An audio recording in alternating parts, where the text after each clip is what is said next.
Hey folks, Bob Badinsky here. Gonna do a little different take this time for the recap as the PBS reporter's back. Yeah, that stands for the Phantoms Bats Sports Reporter plus two. We had plus two there on the team this year. Anyway, what you're seeing there on the screen, these are recap from the game from last night. It was a lot of familiar faces there. They look a little different than our players, but just trust me on this. This was our game for reals. Yeah, the game started out. It was how do you say it? It was hot. Oh my goodness, it was hot out there. Old Bob there, he's not used to the heat. He was ready for some cool weather, but nope. They brought in the heat. They were playing CE last night, and we kept asking CE if they could cool it down, but I guess with the budget cuts, they said they got to turn the temperature up or something. I don't know, but you know how CE is. They're going to do what CE does. Anywho, there's as you can see, the fans, they're going ballistic. It looks like it's a lot more goals than it was. We're going to break that down here briefly, but I want to give a lot of props there to our players, the fans, and all that.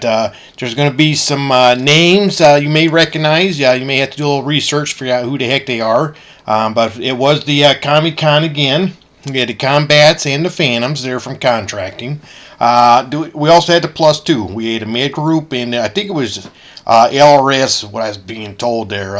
Old Bob forgets those, so apologies there if I got the squadron wrong. But Bob's not always with it there. I had to tell you.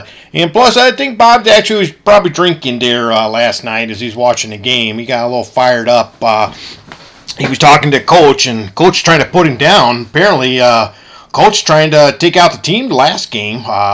He had to get calmed down by his fellow teammates there.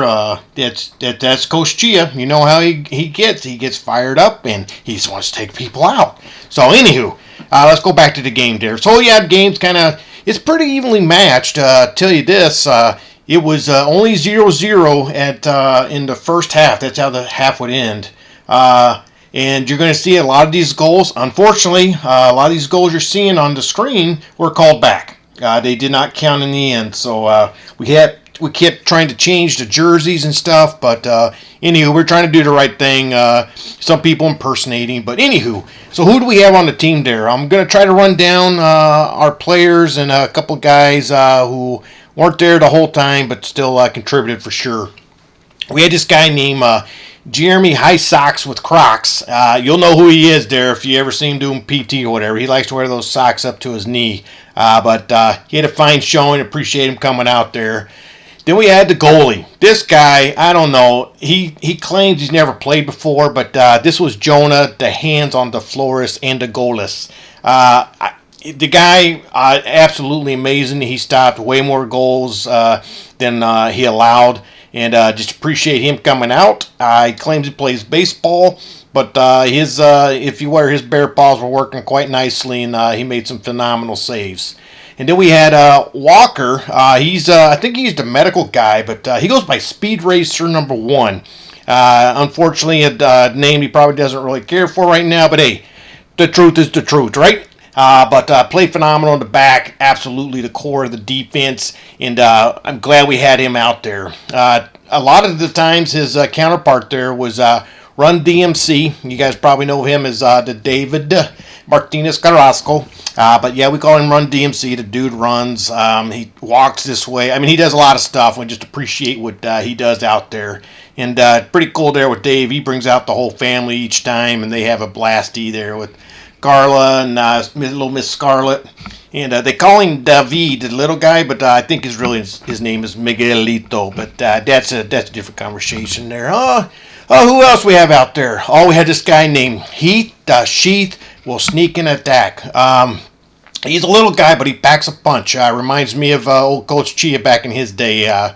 But he did phenomenal there. He playing in the midfield and up top at forward.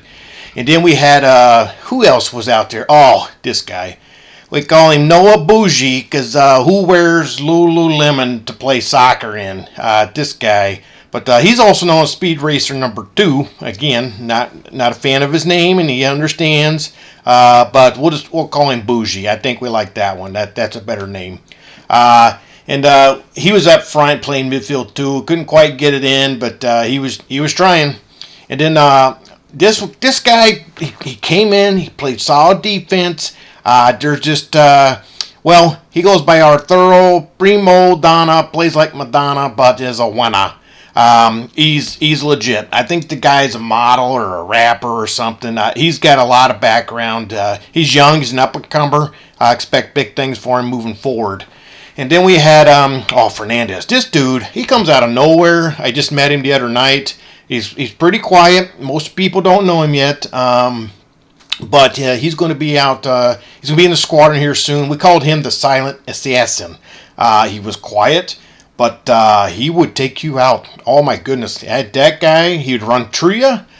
He'd run over you, and sometimes he'd just run around you. But he's going to be good. I like this guy for the Comm-Bats. And then he's the goal scorer, but we call him Pat the Angles. Not all the right angles, if you know what I'm talking about. Obtuse and I don't know what other angles there are, but he's got to take that leg there to P-mill. He knows what I'm talking about. He likes to shoot over the goal, to the left, to the right, but in the end, he finds the back of the net, and he is our goal scorer. And then we had Dom, you talking to me, Puzo, running through people. This guy, I think he bench presses 4 houses at a time. I have not seen him in the gym, but I have heard it's impressive. But anywho, he did good, and I appreciate him being out there. Then we had Alex. Instead of prime time, it's my time. If I'm late, just wait. I'll meet you at the gate. He knows what we're talking about, but Alex came out again, showed up, did great, and I appreciate him being on the team too, playing the midfield and up top. And then we had, this is a coach that we call in training, also known as Q-Tip. This is Quinn's teaching in progress for Q-Tip. He wants to be a coach. He's got some good ideas. He's a motivator. And apparently he is the one that kept Coach Chia from killing people the other night. So good job there, Q-Tip. I had a few guys that couldn't quite make it out to the championship game this last evening. That was Jalen Quadzilla. He will take you down. If you have not seen these quads, holy bejesus. I thought it was Corey Dillon from the Green Bay Packers. But he was pretty good. He's got a little bit of work that he's going to do this offseason, and I foresee him being back in the midfield and taking some people out for sure. Then we had Brandon. He was the Sweet Pink Lemonade. He's got the coolest shoes out there. He always comes in on defense, fills in, and does great. And then who else we had? Oh, JP. This guy, he's the nephew of Frank Luke. You got to look it up. It's pretty darn cool. He came in, is running through people as well. And then we had Mike, Make-A-Wish recipient. He was out there the other night, so that was pretty cool. I thought he was kidding, but he was serious. I guess that he really does. He was out there for the Make-A-Wish. I'll see if we can get some more highlights going here for you guys. Sometimes they run out of them, but I do want you guys to be able to see it. Let's see what's going on here. All right, there we go. Some more goals for you there from the game. Some of them were called back. You got to understand that. So the fans we had, I talked about Run DMC there. We had the Garcia family out there. They're always big supporters. The boys are growing up. They're going to be huge, and they brought us some snacks there to help out. And then we had another couple fans tonight. We had Rooster looking fresh Frimmel. He was dressed. I think he was going out partying later, probably hoping for a championship so we go out celebrating everything. But unfortunately, I don't know if he was able to do that last night. And then we had Drew Too Cool for You Morgan. He came out. I think he just came from the gym as well. He was pumping some iron there. And then we had Bruce Almighty. This guy, I don't know, man. He's everywhere. He's phenomenal. He looks out for everyone. But he brought some drinks. You know what? He reminds me of the mentor there in Rudy. Remember the guy who does like the slow clap, looking out for the little guy? Well, that's what Bruce got going for the whole team. But unfortunately, the way it worked out, the CE would sneak in and get the goal first. They were up 1-0 pretty in the second half. But I clocked it because I knew the Comm-Bats and the CommYCon guy, the whole team, they were going to come back. And you know what? In 41.62 seconds, they scored. That's right. CommYCon +2 scored a goal. It was 1-1, just like that. But unfortunately, just a couple minutes later, you know what? CE snuck one in. I don't know how it happened. Quite honestly, I think it was just a lucky goal. It was very unfortunate, and unfortunately, that would be that'd be the final. He was 2-1. CE flushed the CommYCon +2. Didn't do number two though. That's good, but it was unfortunate to CE to win. It was 2-1, and once again, that CommYCon came in second place, the bridesmaid, but. In my books, that just means they're the first non-winner. So if you take out one of those words, they're the first winner. Winner in my books, anyway. I had a pleasure being able to watch the games and commentate here. I hope you got a little bit of a kick out of this with a recap. Maybe next year the CommYCon +1, +2, somewhere around in there can come back and we can win this thing. Finally, bring home the chip for us. Got caught up to Coach Chia. Once again, the guy, he's into the game. He's quiet. I think the dust was pretty bad last night. A lot of people caught valley fever, I think, but it got into coach's eyes. I saw a little tear there coming down. I think he was felt like he let the team down. Couldn't get out there for all the games, but he did make it. He tried to put his stamp on the game, but in the end, it just wasn't meant to be. But Coach Chia wanted to pass on his thanks to the players, the fans, the families that were out there. Really do appreciate all of you being there.